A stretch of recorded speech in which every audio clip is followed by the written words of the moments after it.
بسم اللہ الرحمن الرحیم۔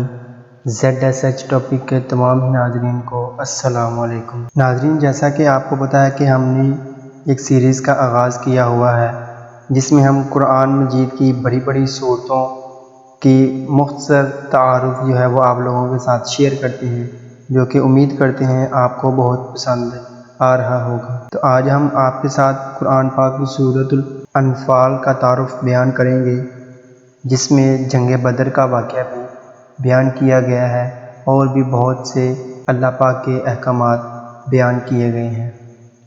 تو ناظرین، اس چینل کو سبسکرائب کریں اور ساتھ میں بیل کے آئیکن کو پریس کر کے آل سلیکٹ کر دیں تاکہ آپ کو ہماری اس طرح کی ہر نئی آنے والی ویڈیوز کا نوٹیفیکیشن سب سے پہلے ملتا رہے۔ یاد رہے کہ اس چینل کے اوپر جنرل نالج اور اسلامک ویڈیوز اپلوڈ کی جاتی ہیں۔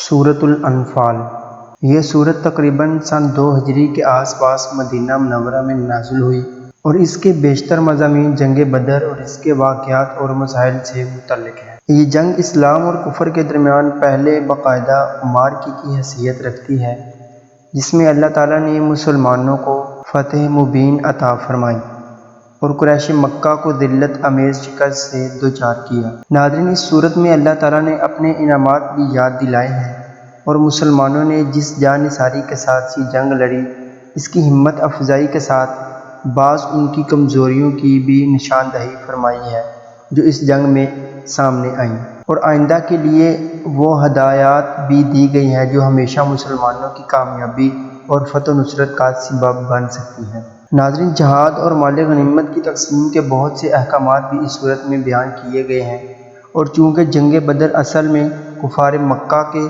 ظلم و ستم کے پس منظر میں پیش آئی تھی، اس لیے ان حالات کا ذکر بھی کیا گیا ہے جن میں آن حضرت صلی اللہ علیہ وآلہ وسلم کو مکہ مکرمہ سے ہجرت کا حکم ہوا۔ ناظرین، جو مسلمان مکہ مکرمہ میں رہ گئے تھے ان کے لیے بھی ضروری قرار دیا گیا ہے کہ وہ ہجرت کر کے مدینہ منورہ آ جائیں۔ ہجرت کی وجہ سے میراث کی تقسیم سے متعلق کچھ احکام عارضی طور پر نافذ کیے گئے تھے، اور اس صورت کے آخر میں اسی وجہ سے میراث کے کچھ مستقل احکام دیے گئے ہیں۔ جنگ بدر، چونکہ اس صورت کے بہت سے مضامین جنگ بدر کے مختلف واقعات سے متعلق ہیں، اس لیے ان کو ٹھیک سمجھنے کے لیے اس جنگ کے بارے میں کچھ بنیادی معلومات یہاں پیش کرنا ضروری معلوم ہوتا ہے تاکہ اس سے متعلق آیات اور ان کے صحیح پس منظر میں سمجھا جا سکے۔ ناظرین، مکہ مکرمہ میں آن حضرت صلی اللہ علیہ وآلہ وسلم نبوت کے بعد 13 سال مقیم رہے۔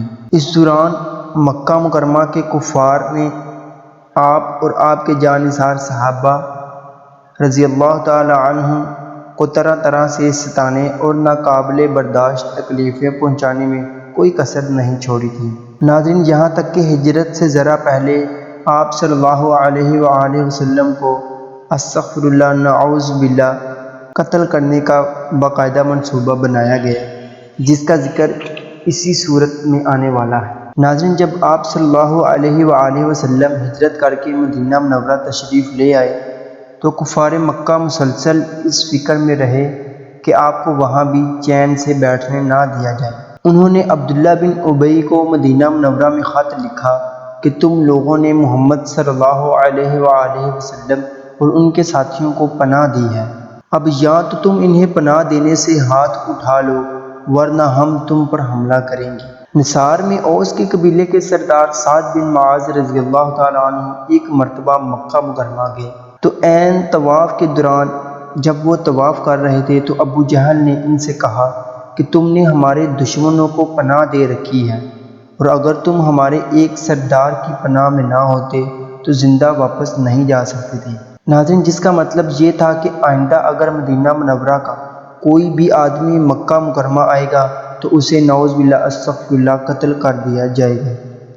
حضرت سعد بن معاذ رضی اللہ تعالی عنہ نے اس کے جواب میں ابو جہل سے کہہ دیا کہ اگر تم ہمارے آدمیوں کو مکہ مکرمہ آنے سے روکو گے تو ہم تمہارے لیے اس سے بھی بڑی رکاوٹ کھڑی کر دیں گے۔ اور انہوں نے یہ بات کیوں کہی؟ کیونکہ تجارتی قافلے لے کر جب شام جاتے ہو تو تمہارا راستہ مدینہ منورہ کے قریب سے گزرتا ہے، اب ہم تمہارے قافلوں کو روکنے اور ان پر حملہ کرنے میں آزاد ہوں گی۔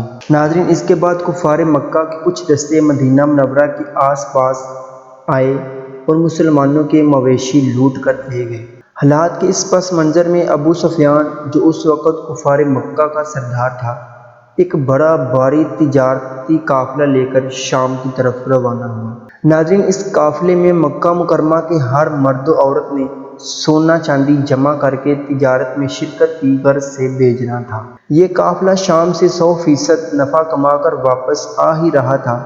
یہ قافلہ 1000 اونٹوں پر مشتمل تھا، جس میں 50,000 دینار کا سامان لایا جا رہا تھا۔ ناظرین، یاد رہے کہ میں اس واقعے کی بات کر رہا ہوں، میں جنگ بدر کی بات کر رہا ہوں، اور میں اب اس قافلے کا ذکر کر رہا ہوں جو کہ شام سے واپس لوٹ رہا تھا اور جس کا مقابلہ صحابہ کرام رضی اللہ تعالی عنہ سے ہوا، اور اس کے ساتھ 40 مسلح افراد اس کی حفاظت پر متعین تھے۔ جب آن حضرت صلی اللہ علیہ وآلہ وسلم کو اس قافلے کی واپسی کا پتہ چلا تو حضرت سعد بن معاذ رضی اللہ تعالی عنہ کے چیلنج کے مطابق آپ نے اس پر حملہ کرنے کا ارادہ فرمایا۔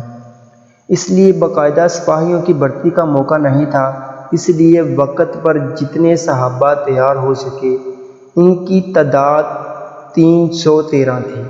ناظرین، آپ خود اندازہ لگا سکتے ہیں، ایک طرف اتنا بڑا لشکر اور دوسری طرف صرف 313، لیکن وہ 313 جو اس وقت موجود تھے، آج بھی دنیا ان کو یاد کرتی ہے، کیونکہ وہ اللہ اور اللہ کے رسول صلی اللہ علیہ وآلہ وسلم کے احکامات کے مطابق زندگی بسر کرنے والے تھے۔ ناظرین، ان کی تعداد 313 تھی، کل 70 اونٹ اور 2 گھوڑے تھے، 313 آدمی تھے اور 2 گھوڑے تھے، 60 زیریں تھیں۔ اس مختصر سامان کے ساتھ آپ مدینہ منورہ سے نکلے۔ قربان جاؤں میں ان صحابہ کرام رضی اللہ تعالیٰ عنہ پر جنہوں نے کچھ نہ دیکھا کہ ہمارے پاس تو ان کے قافلے میں جو لوگ ہیں، جو سامان ہے، جو ساز و سامان ہے، اس کے مقابلے میں تو ہمارے پاس کچھ بھی نہیں ہے، لیکن ڈرے نہیں، ڈٹے رہے، اللہ کے رسول صلی اللہ علیہ وآلہ وسلم کے پیارے اور مبارک چہرے کی طرف دیکھ کر وہ نکل پڑے۔ اللہ اکبر۔ ناظرین، دونوں نے ایک دوسرے کو نہ صرف چیلنج دے رکھا تھا بلکہ کفار کی طرف سے عملی طور پر چھیڑ چھاڑ بھی شروع ہو چکی تھی۔ دوسرے حضرت سعد بن معاذ رضی اللہ تعالی عنہ پہلے سے انہیں آشنا بھی کر آئے تھے کہ وہ ان کے قافلوں پر حملہ کرنے کے لیے آزاد ہوں گے۔ تیسرے، اس دور میں شہری اور فوجی افراد کی کوئی تفریق نہیں ہوتی تھی، کسی معاشرے کے تمام بالغ مرد مقاتلہ یعنی لڑنے والے کہلاتے تھے۔ چنانچہ قافلے کی سرداری ابو سفیان کے ہاتھ میں تھی، جو اس وقت آن حضرت صلی اللہ علیہ وآلہ وسلم کا کھلا دشمن تھا، اور اس کے ساتھ 40 مسلح افراد میں سے ہر ایک قریش کے ان لوگوں میں سے تھا جو مسلمانوں کو ستانے میں پیش رہے تھے اور مسلمانوں کے خلاف جنگ کی تیاری کر رہے تھے۔ اور یہ قافلہ بھی اگر کامیابی سے مکہ مکرمہ پہنچ جاتا تو قریش کی جنگی طاقت میں بڑے اضافے کا سبب بننا تھا۔